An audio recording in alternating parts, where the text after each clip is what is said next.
Le notaire a le même parcours que l'avocat jusqu'à la toute fin, on est des juristes.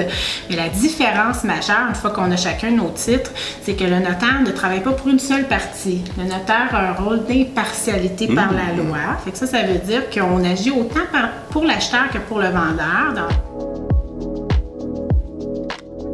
Les gens qui n'ont jamais fait de transaction, qui n'ont pas rédigé des testaments ou des choses comme ça, c'est quoi le rôle d'un notaire dans une transaction? Dans une transaction immobilière, parce que là, tu as parlé de testament, de plusieurs choses, mais là, on va parler d'immobilière, parce que je parlerai de testament, puis tu as dit le nom. Là. Pour les transactions immobilières, le rôle du notaire est quand même important parce qu'on s'assure que toute la transaction au niveau légal est bien pour que quand on signe, que le futur acheteur n'ait pas de problème légal.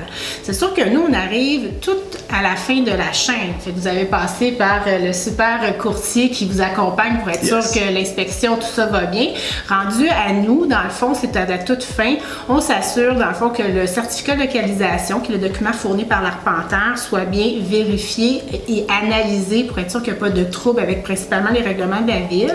On s'assure que, par exemple, les taxes sont payées, municipales et scolaires, je parle. On s'assure que tout ce qui est inscrit sur la propriété au registre foncier, qui est le registre gouvernemental, il n'y ait pas de problématique de ce qui est inscrit comme des vieilles charges ou des nouvelles charges sur la propriété qui pourraient causer du tort à l'acheteur. Fait que finalement, que l'acheteur achète quelque chose qui est clair de tout problème légaux, de tout lien légaux. Fait que ça, c'est notre rôle principal. C'est malheureux que ça arrive à la fin, parce que oui, c'est plate d'arriver à la fin, puis des fois, à 3-4 semaines de la transaction, quand on reçoit le dossier, on trouve des problématiques, mais c'est très important quand même de les trouver à ce moment-là. Puis il y a toujours des solutions, c'est ça qu'il faut savoir. C'est qu'à tous les problèmes qu'on trouve, par chance, c'est pas si souvent, mais tous les problèmes qu'on trouve, il y a toujours des solutions. C'est juste que des fois, il faut avoir en tête que ça ramène des délais supplémentaires. Là, mais c'est notre rôle principal, c'est d'accompagner les gens jusqu'à la fin pour être sûr qu'ils ont une propriété claire, claire de dette, de lien, etc. Nice, super. C'était très clairement bien expliqué pour vrai. Mais là, par contre, on avait dit qu'on parlerait de testament. Oui, mais attends, là, tu vois, toi qui vas un tout petit peu plus vite que moi, mais parce que là, avant d'embarquer dans les autres services que tu offres, parce que souvent, tu l'as mentionné rapidement, souvent il peut y avoir des vices dans les titres, dans les documents, sur la propriété ou whatever, des choses que, comme tu dis, des petits problèmes que tu vas apporter une solution. Mais pour les clients,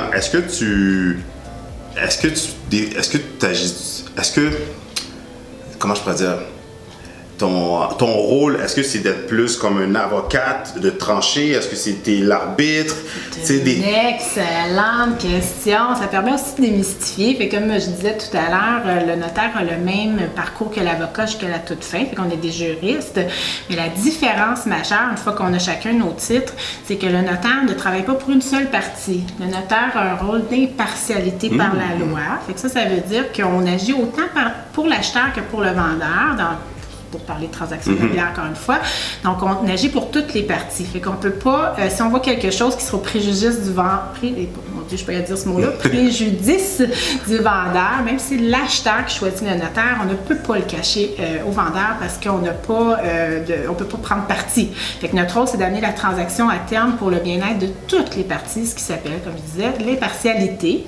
Mais je reviens, c'est quand même toujours l'acheteur qui choisit le notaire. C'est comme ça la loi au Québec. Fait que le vendeur peut proposer, mais c'est toujours l'acheteur qui choisit quand même le notaire, mais le notaire travaille pour la transaction. Super! Ça paraît que tu fais des actes de vente parce que ça, c'est une qualité que vous avez les notaires, c'est que vous expliquez vraiment bien les choses. Sincèrement. Tous les notaires, mais moi j'explique bien vraiment. Donc, tu désires vendre, acheter ou faire ton premier investissement immobilier, tu es au bon endroit. Le but de ces vidéos est de vous éclaircir et de vous permettre de passer à l'action pour réaliser votre projet en immobilier. Clique sur les liens plus bas pour réserver une consultation gratuite avec moi.